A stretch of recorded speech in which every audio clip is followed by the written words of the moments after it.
আসসালামু আলাইকুম, আমি রাজু। গত পর্বে আমরা দেখেছিলাম যে হিরো সেকশন কিভাবে বানাইতে হয়, একটা বেসিক লেভেলের হিরো সেকশন। তো আজকে আমরা শিখব হচ্ছে আহ, আজকে হচ্ছে কিভাবে একটা আপনার কাস্টম হেডার কিভাবে তৈরি করতে হয় ওয়েবসাইটে, এটা আমরা দেখব। আমি আপনাদেরকে একটা ডেমো দেখাই, আমরা হুবহু এটার মতো তৈরি করব হেডার। সে মনে করেন আমাদের ওয়েবসাইটে দেখেন হেডার কিন্তু ডিজাইনটাও তো আহামরি এত খুব একটা ডিজাইন না, এটা যদিও একটা হেডার। এটা ধরতে পারেন লোগো, এগুলা ধরতে পারেন আপনার নেভিগেশন আইটেম বলতে পারেন। তো এখন কথা হচ্ছে আমরা এরকম একটা সুন্দর হ্যাঁ টপ নচ লেভেলের একটা যদি আমরা হেডার ডিজাইন করতে চাই, ঠিক আছে, তাহলে আমরা কিভাবে করব এলিমেন্টর দিয়ে, এটা আমরা দেখব। তো আমরা এখানে দেখতে পাইতেছি একটা লোগো আছে, আর যে আইকন মানে নেভিগেশন আইটেম যেগুলো আছে যেমন হোম অ্যাবাউট, আমরা যে পেজগুলো তৈরি করেছি মেনুটা, এটা হচ্ছে মেনু। আর এটা হচ্ছে বাটন মূলত, ঠিক আছে, এবং বাটনে লেখা আছে হায়ার মি, একটা আইকনও আছে সাথে, টেলিগ্রামের আইকন বলতে পারেন। সো যাই হোক, আমরা এই পুরা ইয়াটা আমরা সুন্দর একটা এভাবে পুরো জিনিসটা আমরা কপি করব, ঠিক আছে। তো এই যে পুরো জিনিসটা দেখতেছেন, এটা আমরা বানাবো হেডার, কাস্টম হেডার। ওকে। তো আহ, এখন আমরা যদি কাস্টম হেডার বানাইতে চাই, আমাদের কাছে দুইটা ওয়ে আছে। দুইটা ওয়ে, একটা হচ্ছে আমাদেরকে এলিমেন্টর প্রো ইউজ করতে হবে, নয়তো ওয়ার্ডপ্রেসের একটা ফ্রি প্লাগইন আছে ওটা ইউজ করতে হবে। একটা না, অনেকগুলাই। তো ওয়ার্ডপ্রেসের ফ্রি প্লাগইন আমি সবসময় যেটা, আমরা আপাতত শুরুটা ফ্রি দিয়ে করি, ফ্রি প্লাগইন। পরবর্তীতে আমরা দেখব এলিমেন্টর প্রো অথবা এলিমেন্টর প্রোর যে ব্যাপার স্যাপার আছে, এলিমেন্টর প্রো দিয়ে কিভাবে হচ্ছে আপনার একটা হেডার এবং ফুটার তৈরি করতে হয়, এই ব্যাপারটা আমরা দেখব, ঠিক আছে। তো আমরা আপাতত দেখি একটা ফ্রি প্লাগইন দিয়ে কিভাবে আপনার হেডার, এরকম একটা সুন্দর সুন্দর হেডার আমরা তৈরি করতে পারবো একদম সেম টু সেম, ঠিক আছে। ওকে।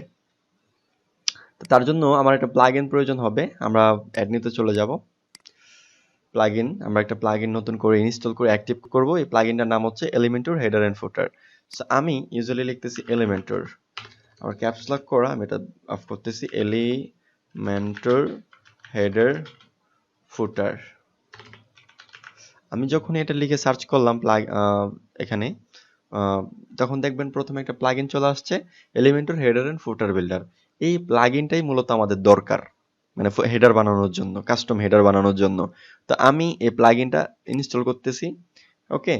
তো এই প্লাগইনটা ইনস্টল হলে আমাদেরকে অ্যাক্টিভ করতে হবে।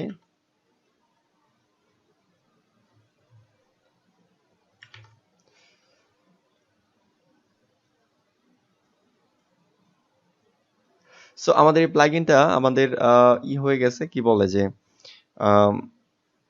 অ্যাক্টিভ হয়ে গেছে, সরি ইনস্টল হয়েছে, আমরা অ্যাক্টিভ করব। তো আমরা অ্যাক্টিভ করতেছি, এটা অ্যাক্টিভ হবে। ওকে। তো নো প্রবলেম, আমাদের অ্যাক্টিভ হয়ে গেছে। তো আমাদের এখন বর্তমানে দুইটা প্লাগইন অ্যাক্টিভ আছে, একটা হচ্ছে এলিমেন্টর আর একটা হচ্ছে এলিমেন্টর হেডার এন্ড ফুটার, যেটা মূলত আমরা কাস্টম হেডার এবং ফুটার বানানোর জন্য নিয়েছি।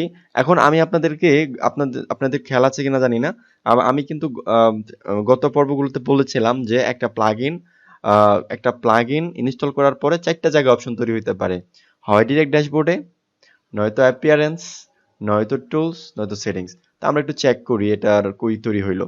অ্যাপিয়ারেন্সে মানে ড্যাশবোর্ডে তো হয়ই নাই। তো ড্যাশবোর্ড আমরা একটু অ্যাপিয়ারেন্সে চেক করি, অ্যাপিয়ারেন্সে দেখলাম যে Elementor header and footer builder নামে একটা অপশন তৈরি হয়েছে। তো আমরা এটাতে যাই, আমি একটু ওপেন করি এটাই। এটাতে যাওয়ার পরে আমরা দেখলাম যে আমাদের এখানে কিছুই নাই। এখন আমরা যেহেতু হেডার বানাইতে চাচ্ছি, তা আমরা এখন এই যে অ্যাড নিউ বাটনে একটা ক্লিক আছে, এই যে উপরে খেয়াল করেন, অ্যাড নিউ বাটনে ক্লিক করব।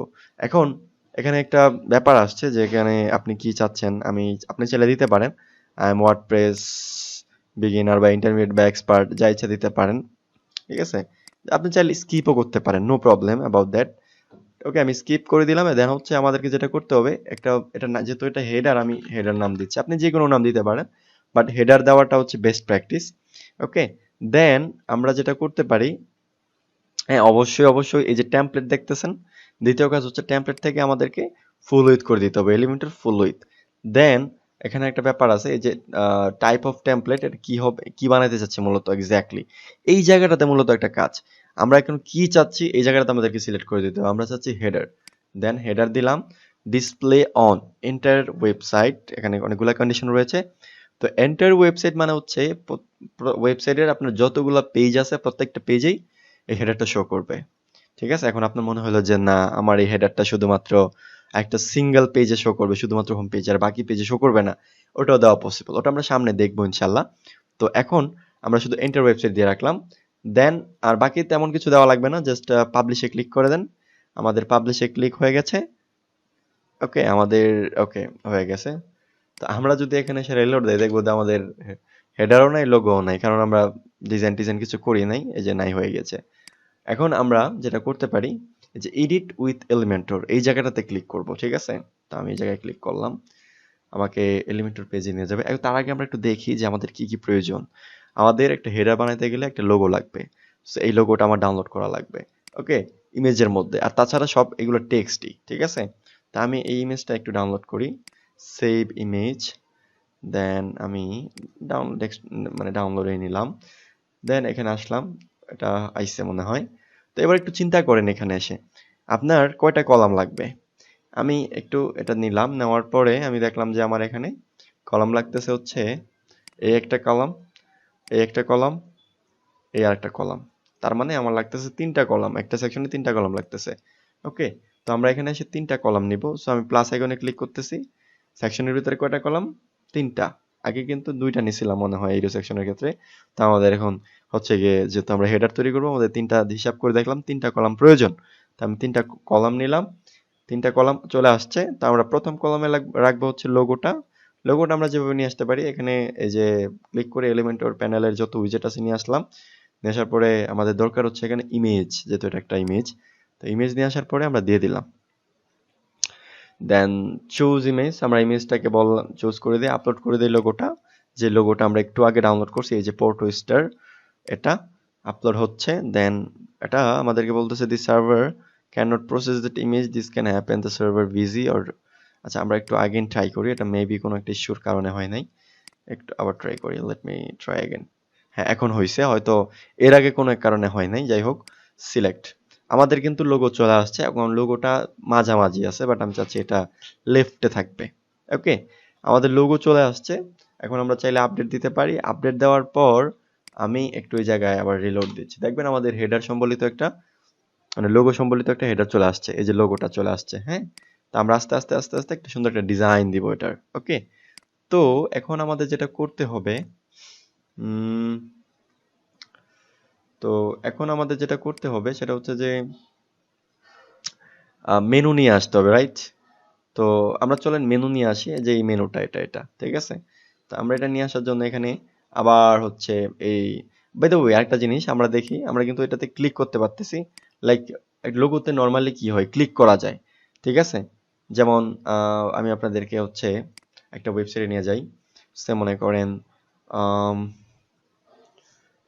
আমাদের ওয়েবসাইটে নিয়ে যাই, beamitfirm.com। এটাতে নিয়ে গেলাম। এটাতে যাওয়ার পর আমি যদি এখানে যাই, দেখবেন ক্লিক করা যায়। ক্লিক করলে কি হচ্ছে, সেম ওয়েবসাইটেই আমাদেরকে মানে নিয়ে আসতেছে। ওকে, তো আমরা চাচ্ছি এমন কিছু একটা। তো এটা করা যায় এভাবে, সে মনে করেন এই যে লিংক করে দেওয়া লাগে, কাস্টম ইউআরএল করে দেন হচ্ছে এই যে ডাইনামিক সেটিং না, ডাইনামিক ট্যাগ, দেন আমাদেরকে বলতেছে এলিমেন্টর প্রো লাগবে।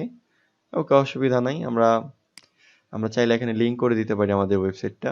চাইলে এই লিংকটাই আমরা এখানে দিয়ে দিলাম, দেন আপডেট ক্লিক করলাম এবং আমাদের এটা ক্লিকেবল হয়ে গেছে। দেন আমাদের এটাতে আমরা, সরি পরে কিছু লাগবে না। দেন এটা পার্ট 1, আমি আরেকটা পার্ট নিব, এই দ্বিতীয় পার্টে আমি বাকি কাজগুলো করব। সো নেক্সট পার্টের ওই পরবর্তী ব্যাপারগুলো দেখতে গেলে নেক্সট পার্টটা দেখেন। ওকে, তো ওকে, এই টিউটোরিয়ালটা এই পর্যন্তই, বেশি বড় করতে গেলে আবার অনেক লম্বা হয়ে যাবে। সো আল্লাহ হাফেজ, ভালো থাকবেন।